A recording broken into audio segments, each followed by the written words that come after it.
من الآخر عيش الدنيا بامبي. في ستات لما تسأليهم عندك كام سنة تقولك بكل ثقة وهي بتضحك أنا لسه واقفة عند 17، وغيرها تقول أنا بعتبر نفسي 27 على طول، وتلاقي واحدة تانية بكل حسب تقولك 37 ده سن النضج الذهبي ومش ناوي يعدي منه خالص. طب وليه لأ؟ مين قال إن العمر بيتقاس بالسنين؟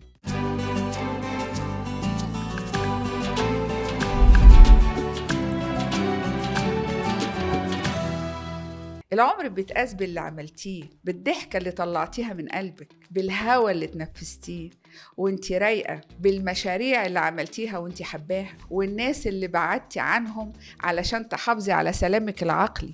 يعني ما تتجننيش من الآخر. يعني هو احنا اتولدنا نعد سننا ولا نعدل حياتنا؟ احنا كمجتمع بنحب نحصر الست في خانة كبرناها على اللبس ده، عدت السن اللي ممكن تغير فيه شغلها، هي فاكرة نفسها صغيرة. طب هو في قانون بيقول ان الست لما تكبر لازم تبطل تحب الحياة؟ فين اللائحة التنفيذية اللي قررت ان السعادة ليها تاريخ صلاحية بعد 40؟ الست مش تاريخ ميلاد، الست قصة وقفت مع الدنيا الحلوة والمرة، ضحكت لما كانت مخنوقة، شالت عيال وجوز وشغل وبيت ولسه بتقنع نفسها إنها كويسة. لكن لما تيجي تقول أنا عايزة يتقال لها الجملة العظيمة عيب سنك. خلاص يا جماعة، خلوا كل واحدة تختار الرقم اللي ترتاح له. عايزة تبقي 17 فكي شعرك وخدي سيلفي وقولي صباح الجمال لأي حد معدي جنب. حاسة إنك 27 مناسب لنفسيتك؟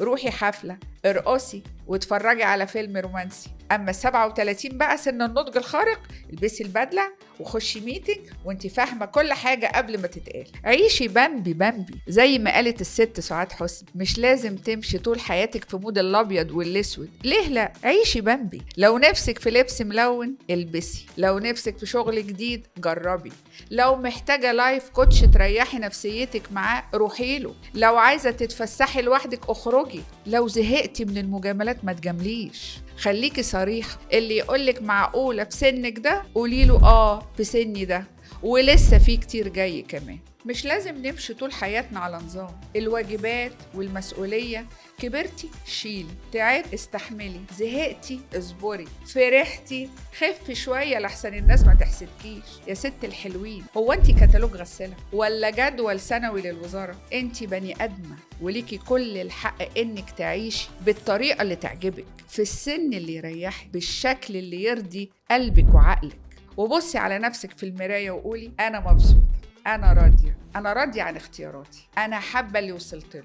ولو الإجابة فيها تردد يبقى لازم تعيدي التوزيع الموسيقي لحياتك وتبدأي من تاني. حتى لو الناس كلها قالت لك اتأخرتي، مفيش حاجة اسمها تأخير، في حاجة اسمها كنت مشغولة بغيري وجه وقتي. عيشيها بامبي. أيوة بامبي، ما تفكريش إنك لوحدك، كلنا جوانا الست اللي حابة ترجع 17 واللي زهقت من المسؤوليات واللي عايزة تقرر ومش عارفة. من الآخر يا ست الستات، عايزة تنجحي ابدأي دلوقتي. مش مهم السن، المهم انك تكوني انتي، مش النسخة المتبرمجة منك. قبل ما اقفل معاكم، لو هتختاري سن تعيشي عليه تختاري كام؟ 17 27 37 ولا هتخترعي رقم جديد مخصوص ليكي؟ شاركوني في التعليقات وقولولي لو حياتك هتبدأ النهاردة هتبدأيها من سن كام وليه؟ من الآخر اختاري رقم وعيشي عليه، والباقي كله كدبة بيض.